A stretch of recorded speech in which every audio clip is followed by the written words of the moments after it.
बेटी और बहू में फ़र्क।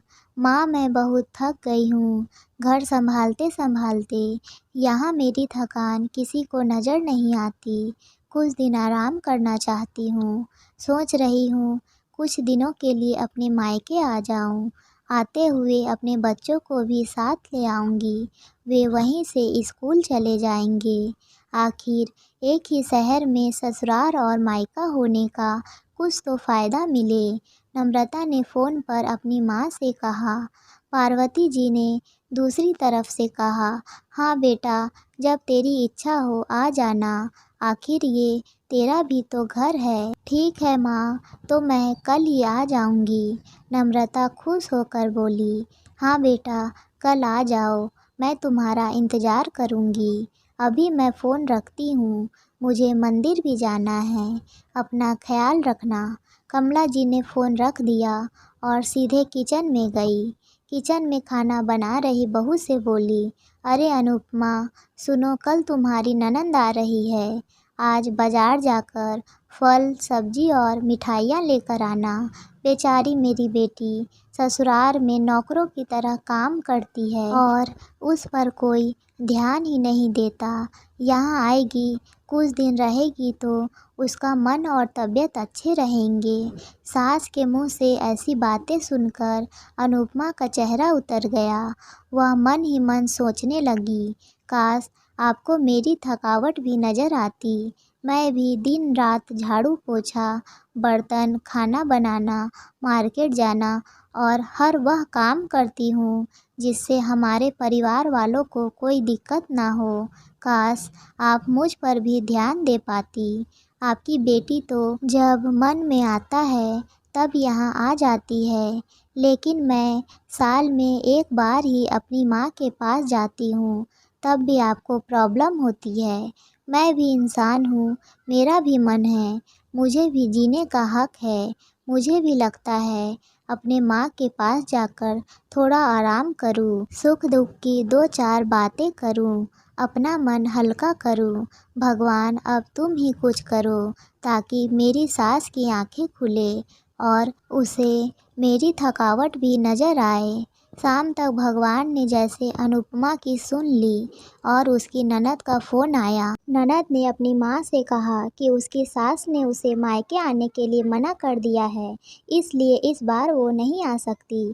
पार्वती जी बोली, ऐसे कैसे मना कर दिया? पहले तो कभी वह तुम्हें आने के लिए नहीं रोकती थी, इस बार भला क्या हो गया? लाओ मेरी बात कराओ उनसे, मैं समझाती हूँ। नम्रता ने फ़ोन अपनी सास के पास दिया। पार्वती जी ने कहा, नमस्कार समधन जी, आपसे कुछ कहना था। समधन जी ने कहा, कहिए। दरअसल नम्रता कल त्यौहार है, इसलिए अपने मायके आना चाहती है। अगर आप उसे भेज दे तो अच्छा रहेगा। नम्रता की सास ने कहा, देखिए समधन जी, आपकी बेटी मायके जाकर रहे, इस बात के लिए हमने उसे कभी नहीं रोका और इस बात से हमें कोई प्रॉब्लम भी नहीं है। कुछ दिनों पहले मैं अपने रिश्तेदार के शादी में गई थी। वहाँ आपकी बहू अनुपमा की माताजी से मिलने का मौका मिला। उनसे गपशप करने के दौरान उनकी बातों से पता चला कि अनुपमा को साल में एक ही बार अपने मायके जाने को मिलता है और वह भी बहुत कम समय के लिए। मुझे लगता है आपको पहले अनुपमा को उसके मायके भेज देना चाहिए और जब वह मायके होकर आ जाएगी तो मैं नम्रता को आपके पास भेज दूंगी। एक बहुत ज़रूरी बात जो मुझे लगता है आपको समझ लेनी चाहिए कि आपको अपनी बहू को भी बेटी की तरह या बेटी से भी ज़्यादा प्यार देना चाहिए। उसे भी मायके जाने की इच्छा होती होगी। हो सकता है नम्रता के वहाँ आने से उसकी आवभगत करने के लिए आप उसे उसके मायके नहीं भेजती होंगी, या फिर वह आपसे कुछ कहने से अभी डरती हो। अगर आप उसको घर में ही कैद रखेंगी तो एक दिन ऐसा आएगा जब वह आपके खिलाफ़ बोलने लगेगी, फिर वह आपकी सुनेगी भी नहीं और जब चाहे तब अपने मायके जाएगी। ऐसी परिस्थिति आए इससे अच्छा है कि आप ही कुछ बदलाव अमल में ले आएं, जिससे आपका रिश्ता और रिश्ते की मिठास खराब ना हो। पार्वती को अपने समधन के हर एक शब्द में सच्चाई नजर आई। उन्हें महसूस हुआ कि उन्होंने अपनी बेटी के प्यार में अंधे होकर कभी भी अपनी बहू के मन का विचार नहीं किया। उन्होंने हमेशा ही अपनी बेटी को अपने बहू के ऊपर रखा। दूसरी तरफ नम्रता भी अपनी भाभी के बारे में हो रही इस बातचीत को सुन रही थी।